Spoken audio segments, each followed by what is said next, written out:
Creating global conversations is possible today using a variety of technology tools. Teachers will learn about the possibilities to extend the face to face discussions to help students listen and respond to questions and answers from other learners outside of the classroom. Teachers will learn about how to establish these connections, facilitate the conversation in a safe and developmentally appropriate way. Skype, that's my number one place to go. And as a communication platform that I use day in and day out, professionally, personally, for everything. And Skype, unfortunately, is blocked in a lot of school districts, so you may have to get permission. A lot of times it's blocked because of bandwidth, but I'm not sure why it's blocked of other places, but you may have to get this unblocked, but you will have evidence after watching this module that you need Skype so you can connect your students to that global audience.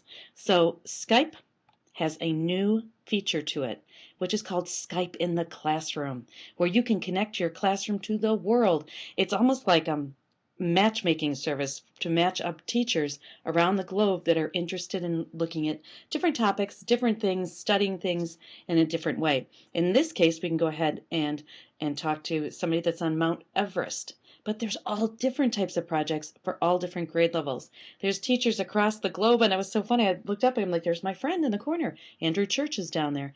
And so teachers from all over the globe, this Skype will help make those connections for you.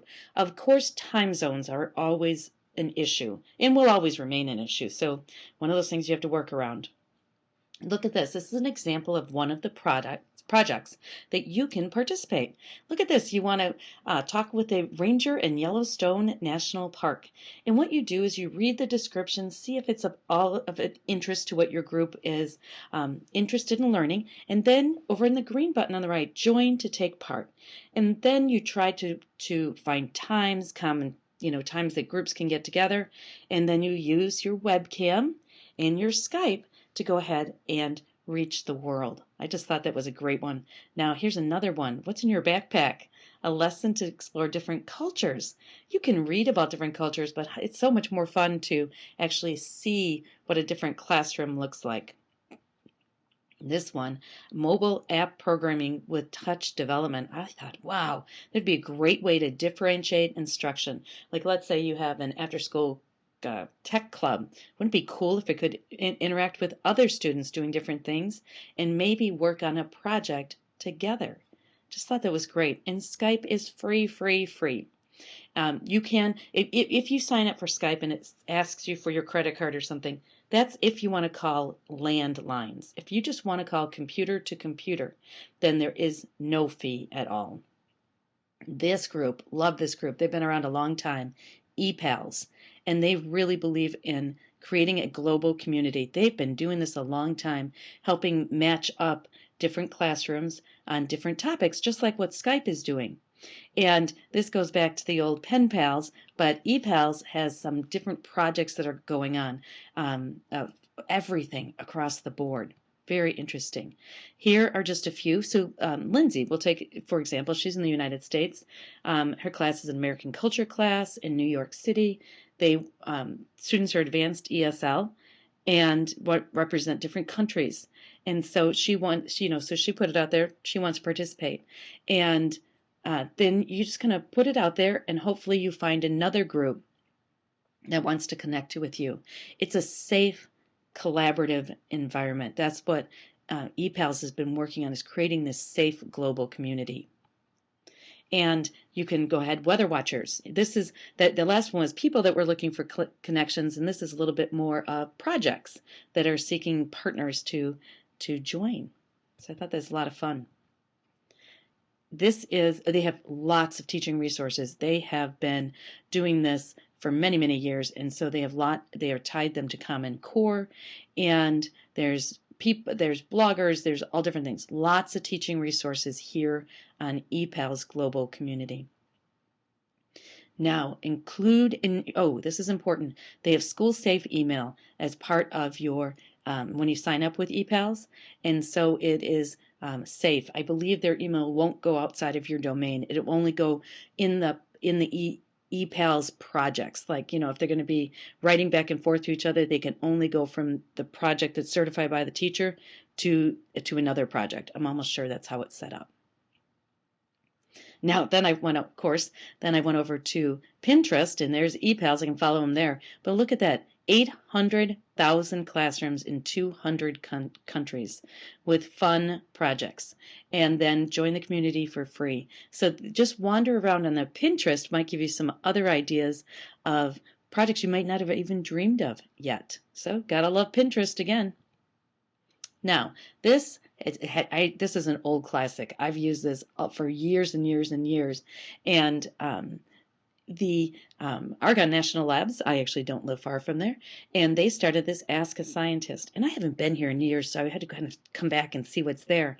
They have collectively put together all of the questions that have been in the Newton archives. And so talk about frequently asked questions. It's unbelievable.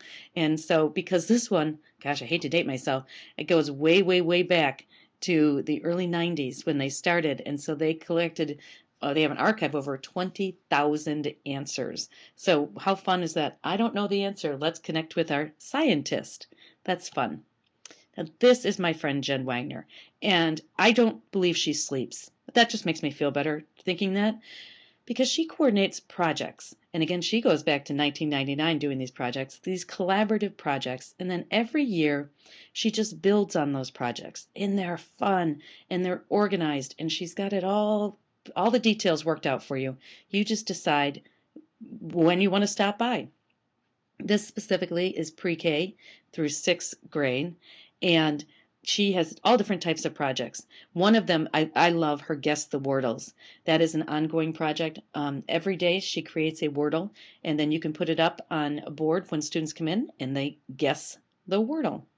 And there's all different things. One of mine is around the holidays, they do a holiday card exchange. There's pumpkin seeds, there's Oreos, there's all different things that you can do. And there's a calendar. And Jen does a really good job of notifying you when things are coming up.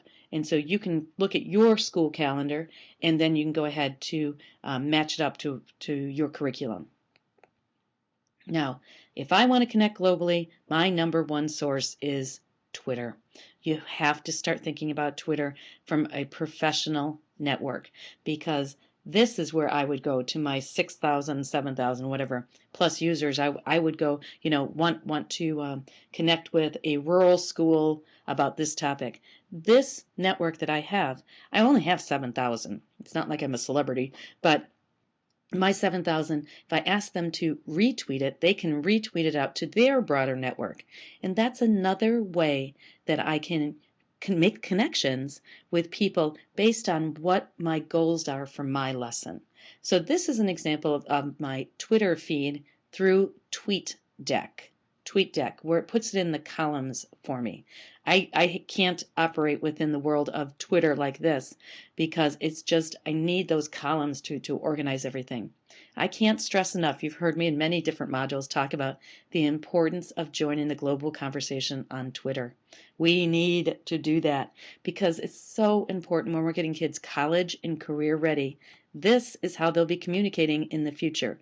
That doesn't mean we're not going to do the 5-paragraph essay, but we might have to start to do our summarizing in 140 characters or fewer.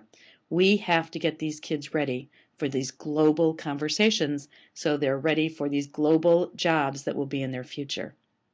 Thanks.